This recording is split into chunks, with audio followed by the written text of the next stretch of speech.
Welcome to the Social Media for Business podcast, where I am your host, Rebecca Bridgen from Innovate Social. And today we will be interviewing Mark Warner, who is the Content and Communications Director for Lloyd's Register. And we will be speaking to Mark about crafting an award-winning content strategy. Hello, Mark. How are you today? Hi, Rebecca. How are you? Thank you very much for having me on the podcast. Delighted to be here and looking forward to the questions. Wonderful. So let's just dive in then. Can you start by sharing a little bit about your background and how you became involved in creating content strategies and specifically for maritime? Yeah, sure. So I was actually supposed to have a career in the Royal Navy. I had a bit of a career in the Royal Navy, but what subsequently happened was I fell in love with shipping. Many years ago, went to the Royal Naval Recruiting Office.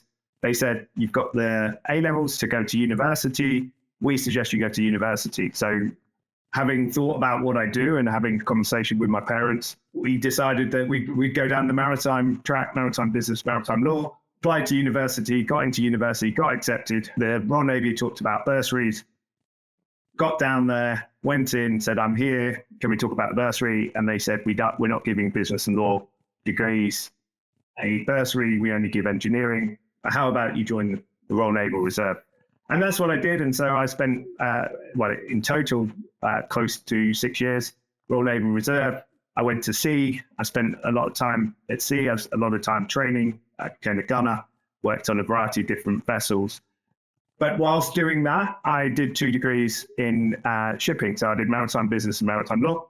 And then I did international shipping and logistics, which was a joint degree with the University of Venlo in the Netherlands. So I was over there and also Plymouth University, where I did my undergraduate degree. Then I joined Lloyd's and London Press. I trained as a journalist, and that's really where I fell in love with content. So of course I've written dissertations and written thesis around maritime digitalization. And so my kind of love with IT and maritime had started at university, but it was really at Lloyd's List, so Lloyd's and London Press. I then went to work for Lloyd's List, where I really started to get into content, writing content, structuring, obviously news articles, feature articles, opinion, but understanding, what content works, what people want to read, etc. So it was really that journalistic background that brought the kind of understanding of the content. However, I left Lloyd's List in 2009. I went actually and joined one of the startups in the maritime.com boom of the late 90s and early 2000s. Nice. Left Lloyd's List, went and joined ShipServe.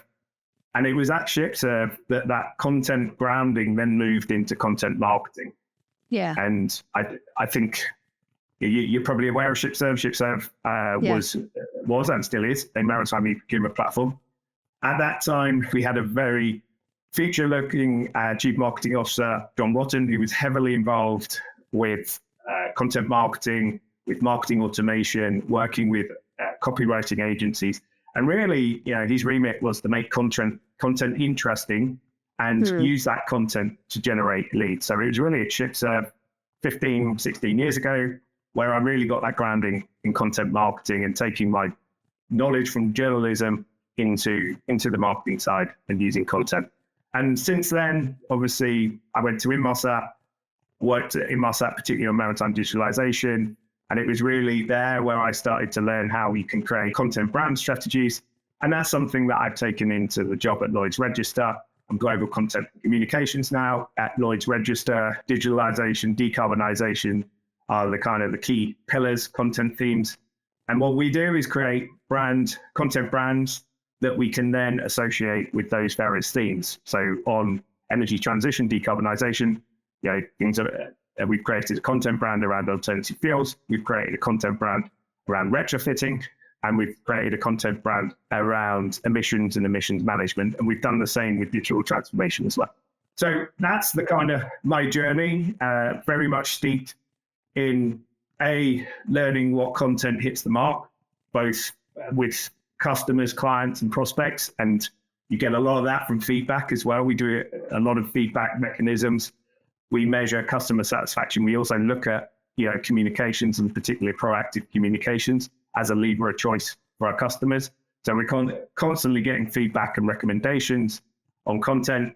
And of course, also learning how to take take your content to market, it's not just good enough to produce content, because that's what we call firework content. You have to then sweat it, and you have to repurpose it and regurgitate it, and continue to tell people about it, because it might be that you publish it 23 times, but it'll be the 23rd time that a prospect will engage with that content. And of course, once they start to engage with that content, you can measure that engagement, and then obviously nudge account managers to tech. Yeah, that's right. And they say only 5% of your audience is in the market to buy at any one time. So yeah, you're absolutely right. So what are the unique challenges and opportunities that maritime companies face, or any SME, because you've had a really great experience with ShipServe starting out, so you've got that SME background as well. So what are the challenges and opportunities that maritime companies face when crafting their social media strategies? So particularly on social media, but let's just talk a little bit wider about marketing. I think the biggest challenge from an SME perspective is a marketer is expected to do everything. And that includes everything from product marketing to organizing events, to organizing pens and gifts. And believe you me, I've been asked several times over many years about, the most important thing you can do, Mark, is buy good corporate gifts. So there's a real, let's say, misunderstanding, and having been there and and being part of those conversations is, what does the marketing team bring? What does a product marketing function do? What does a content marketing function do? What does an events function do? What does the social media function do? A marketer in an SME is expected to do all that and be a master of all those trades and bring everything together. And I think, yes, that's the challenge is, if you are the single person responsible for marketing and you've got those 5+ hats that you have to wear, is where do you put your time and effort? What is going to bring you the most reward? You may have salespeople saying, I need to be at this event, but you may have very limited budget on events, right?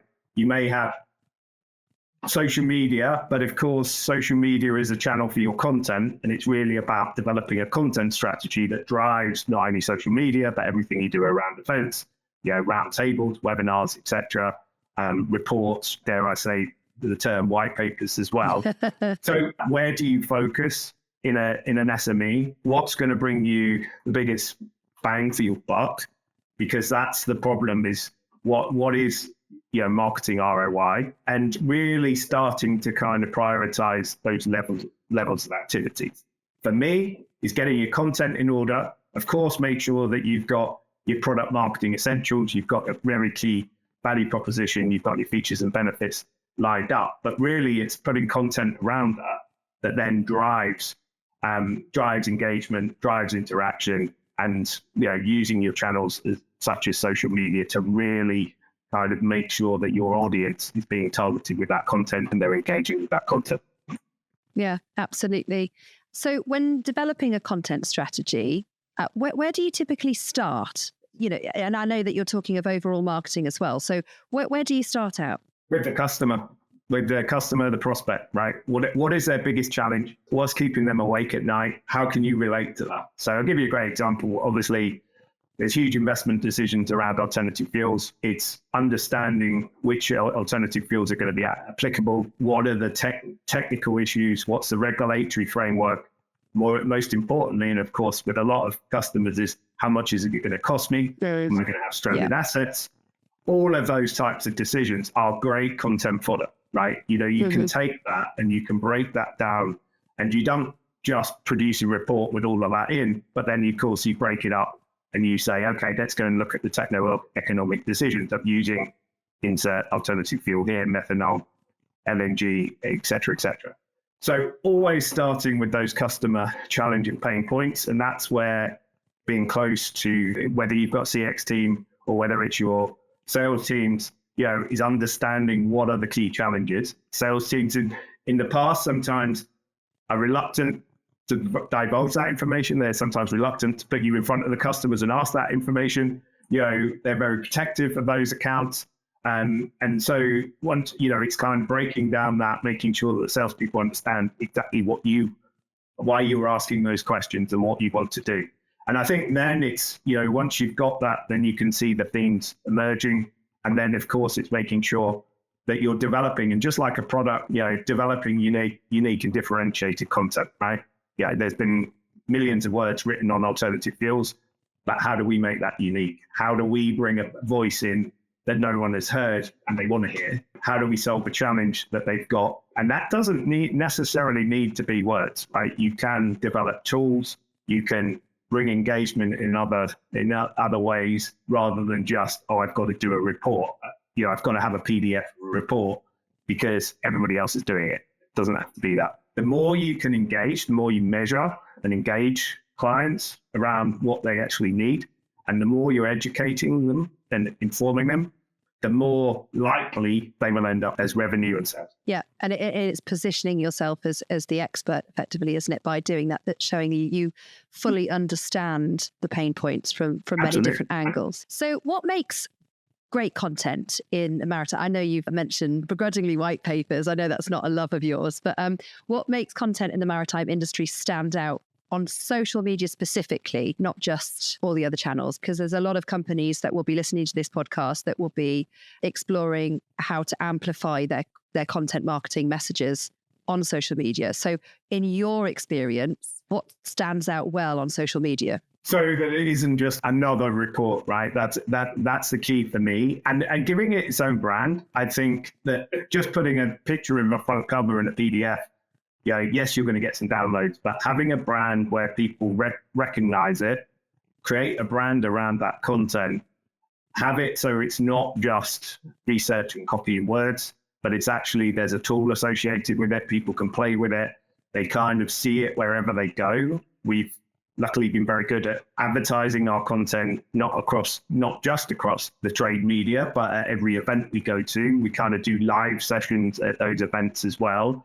And that really helps. Kind of everywhere they look, they're starting to see this brand around this content. Then that kind of resonates, and we've seen it on social media. We see our Feel for Thought series gets incredible clicks and downloads because we've created a brand around it, and people are aware of that brand. They know what it means, and they're very interested, and they want to engage with it. I think you can do a lot with video, and again, it's one thing we do with Feel for Thought, where we've seen fantastic engagement, is we have our SMEs, and they kind of take an iPad and then explain the fuel in detail, and we slice and dice that up, and we get incredible engagement rates. And of course, more importantly, it's engagement with our key accounts and our prospects and who we want to target. And it's interesting that you're talking about creating a brand specifically for different areas, because many businesses don't realize you can create more than one brand under your business and still have it associated. So that was a really good point that you made there. So, and you've just touched upon it, but I want to go in a little bit more depth with it. How do you tailor the content specifically for the different audiences? And you've talked about creating the different brands for the different audiences, but how do you keep it being cohesive across these newly formed brands that are targeting your different audiences? Yeah, it's that personalization. So again, just using Feel for Thought as an example, you've got technical departments in ship owners who want to know about the technical side, engine specs, what engine, methanol fueled engines are out there. We know that is content that they are very interested in. But then we have charterers, and whether that's the big miners, the big grain, agri products, they're interested in knowing, what's coming, the regulations that are coming, how does that impact them, what are the penalties around using fossil fuels, et cetera, et cetera. So, that packaging of content, but then with the ability to personalize it and send an email, same brand, same Fuel for Thought, let's say methanol, but it will be packaged for the different stakeholders, and they are able to engage on that content at different levels because they have different interests in the overarching package of that. So I think always being able to personalize that content, have that overarching brand, but really kind of make sure that you're targeting the right people, and that they are engaging in the content. In a traditionally conservative industry like maritime, how can companies push the boundaries creatively? I think you just touched upon video, and there's lots of different ways that you can engage in video. But you can speak about video, but is there different creative ways that you can engage with audiences while still maintaining that professional balance and credibility? When I was at ShipSep, one of the most popular videos we ever had was the Lego video, where we kind of worked with an agency and developed a funny take, but a serious take as well on, the ship supply industry. It was different, it was novel, and it really added value. And it's actually still, I mean, it's probably 15, 16 years old now, but it's definitely something that people still talk about and still hold up as a nice example of B2B being different and creative. I think away from video, infographics are nice. You can pull out stories.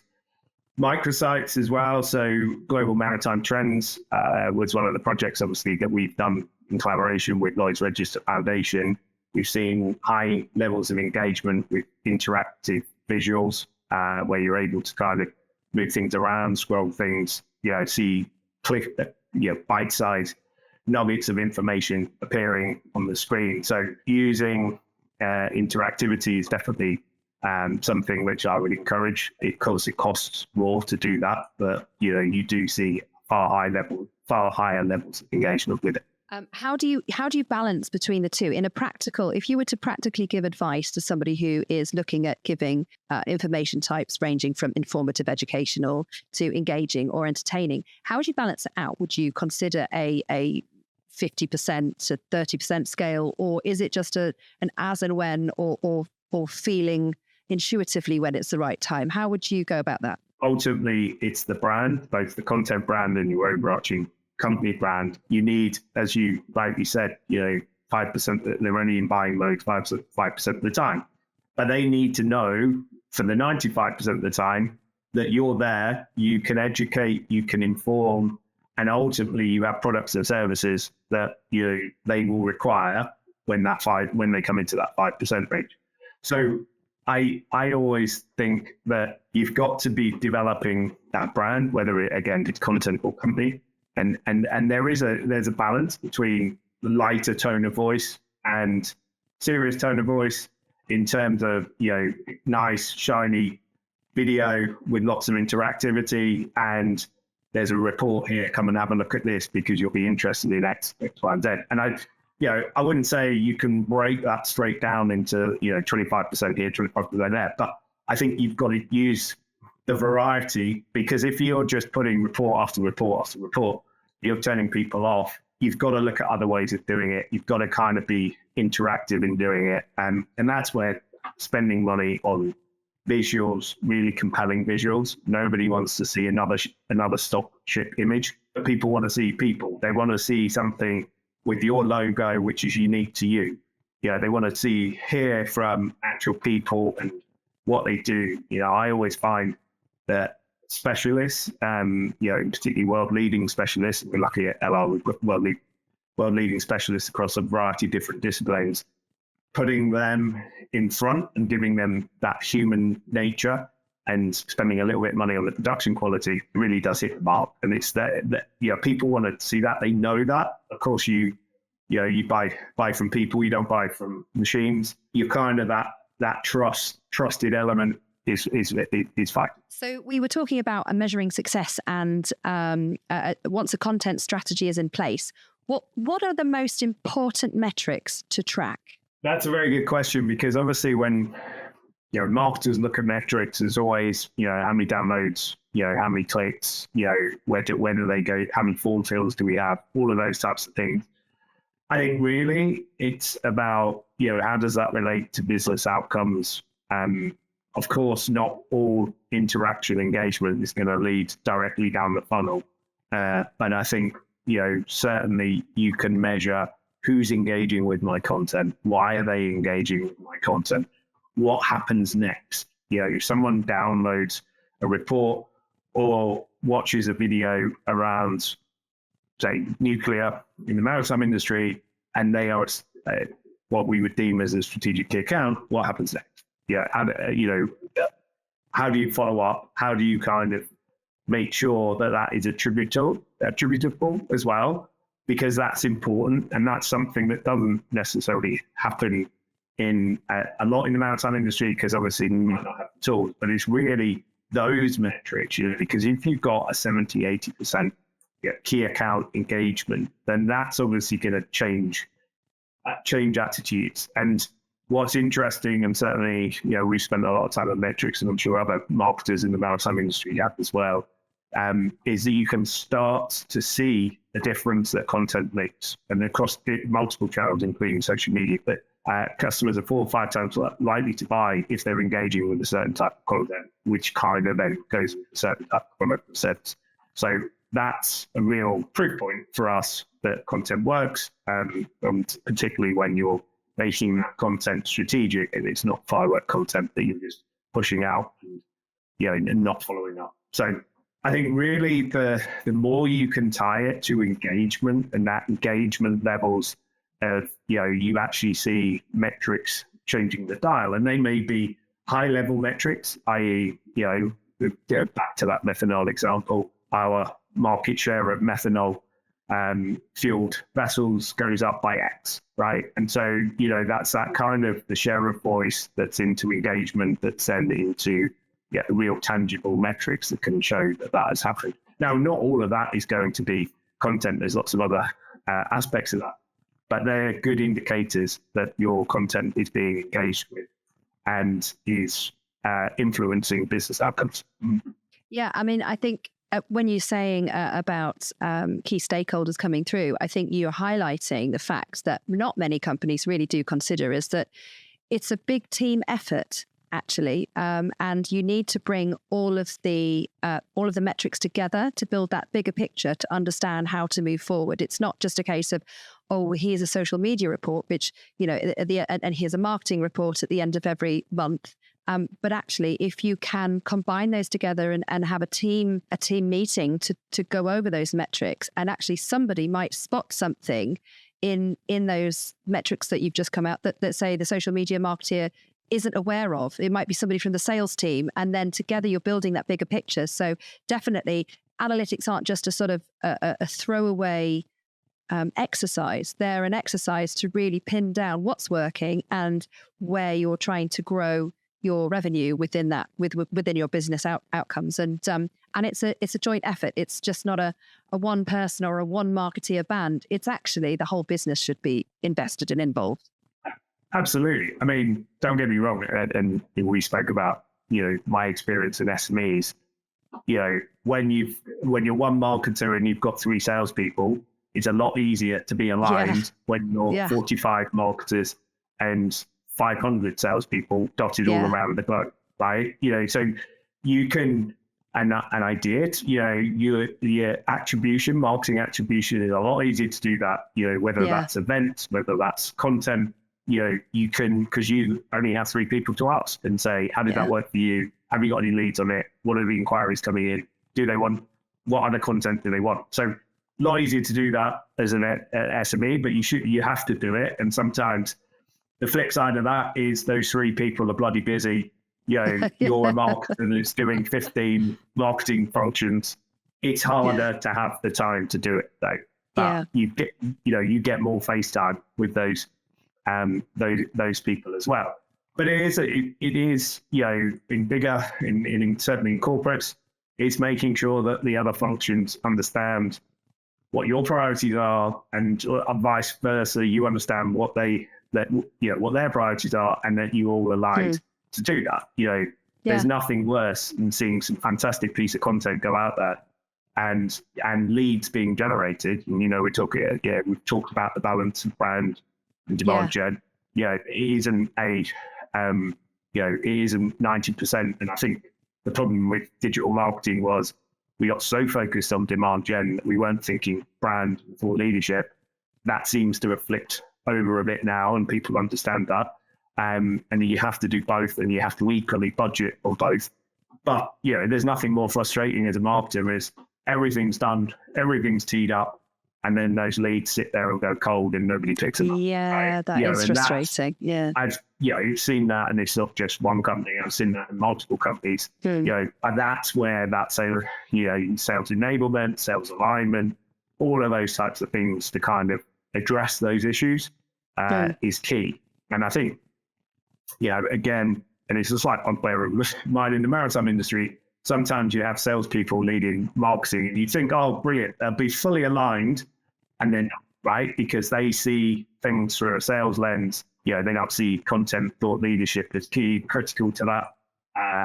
They do see leads, and then if things don't turn out, that's kind of, there's more pressure and there's more focus on you need to bring me leads now because they've got sales targets. So it is something that you see a lot of, somebody has a role as sales and marketing manager, director, etc. But it's kind of how much, do they fully understand the function? Don't get me wrong, I'm sure there's people out there that do. But, do they know everything from marketing automation to content thought leadership to product marketing as well, right? Yeah. And, as we spoke about, there's so many functions. And, if the fewer resources you have, the more functions that you have to carry on your shoulders. It's a massive machine to feed, really, isn't it? And I think especially for SMEs, if you do have just one marketing person, they're never going to be able to do it all. And that's just the way of it. So they have to choose where they can put their attentions. But we've been talking a lot about where the successes are, and from our own perspective. But I can definitely say from my hand on my heart, and I'm sure you can, and anybody working in marketing and social media marketing can all say we've all failed at some point. And we learn from that. So my question to you next is, how do you handle underperforming content, and what strategies do you use to pivot and improve those results? Yeah, again, it's going back to clients, right? It's kind of making sure that clients are part of that discovery phase. And when you go through that discovery phase, you're not just talking to one client. I'll give you a great example. We just launched a digital maturity index, which is a tool, but has huge amount of content and will be a goldmine of content as and when clients come through it. But we did that with 5 different clients, and we kind of used them as a kind of a sounding board around that product. And that's what sometimes, you're creating products out of content, and exactly what we're doing here and tools. And it's not just a report, it's actually a product. And of course, with any product, and how it works in maritime software companies, that agile and fail fast and learn fast, and you have to do that through that discovery phase. And that tool that we had concepted changed dramatically because we were testing it with clients and getting their feedback and getting that client discovery. And it's not just tools, you do that with content as well. I've had various conversations where, whether it's our fuel for thought content, whether it's our retrofit content, what other content would you like to see? What are we missing? Where are the gaps? How do we, make it more engaging for you? And it's not just about the content, it's about the formats as well. Some people love a 15,000 word report, other people like a one slide deck, those types of, understanding that not one size fits all, that there's different people who want to read your content, who want to be educated, want to be informed. Are you telling them something that they don't know? Is it going to help them, for want of a better expression, look smarter, right? They're kind of okay, now I get this. Because I'll ask it, right? So it's kind of making sure that you're not just publishing something because somebody told you to publish something, and really it's to make them look good, not a client or a prospect or anything else, right? Because let's face it, there's lots of people out there who want to be seen as thought leaders, and they will put together content which they think is, people will want to listen to, but ultimately it's really just to kind of position themselves. So you have to be aware of that, and ultimately it's what, our clients engage in this, and we have, metrics of client engagement. We have dashboards. They're not engaging, and that engagement level is dropping. Why is it dropping? Let's go and ask our clients. Let's go into discovery phase again.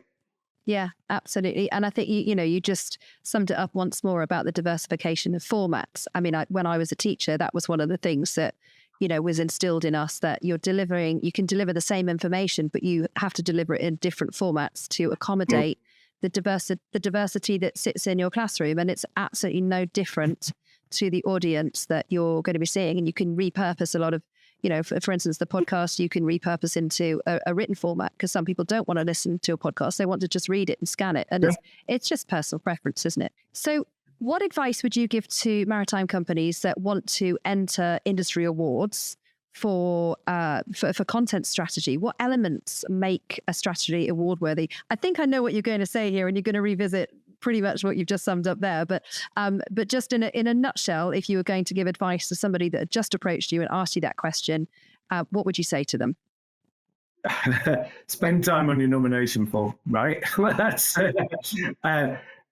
these are, and research the awards. I mean, plug here, we've kind of been lucky enough to be shortlisted and nominated B2B Marketing Awards of the last year, and also the Content Awards, the UK Content Awards. You have to understand, and having sat on judging panels, certainly marketing judging panels, is really, you got to understand who those judges are and what they're looking for. So criteria is vital, right? If you're not anywhere near the criteria, then you'll be shifted out very quickly. So making sure you hit the criteria, looking for those, guidance, those guidance notes and those guidance phrases that you can get. A lot of rewards now, come with ROI. They want to look at wider impact as well. Social purpose is being part of a lot of those awards. So, you're seeing, you don't just say we've got a great campaign, say we've got a great campaign because of A, B, and C, and this is the impact it had on our customers, the wider world, etc. Right? So, it's really breaking down that award nomination entry form into the various aspects that are going to tick boxes with those judges, and that's vital. And they're rightly asking for more and more info, more data around that to justify it. Evidence-based votes are really important now in awards. But it's also, even before you get to the award aspect, it's back to making sure that you've got a content strategy that is addressing pain points, unique and differentiated, creatively intelligent. So it's different. It has there's a brand around it. Works across multiple formats, what we just talked about, particularly social, and has high levels of engagement on that. But then, of course, you're able to measure it all the way through. You're able to prove that it has worked, and that it's not a one-off, that there's real meat in the offering of that content. That's wonderful. Mark, you've been really insightful. Thank you so much. And I know that our listeners will get a great deal from that. So to finish off, can I just find out where our listeners can find you if they want to ask you more questions about what's gone on in this podcast, or just connect to just follow your content as inspiration as well? Whereabouts is the best place to connect with you? LinkedIn and my LR address. I think it's also worth mentioning, Rebecca, that I'm the advisory board members for Marketing in Maritime. So if you haven't checked out that Marketing in Maritime, and a lot of the conversations we've had today are conversations where you have and certainly not just me, you've got other leading maritime marketers talking about best practice, about knowledge, about their experience, and is a real community for the maritime marketers. So it is definitely worth checking out the Marketing in Maritime pages. You can see that on LinkedIn. You can also find that in the Google search. And there's certainly more coming from that organisation, and I'm delighted to be involved in. Thanks, Mark Warner. You have been fantastic. And that is the end of Social Media for Business podcast, episode 2.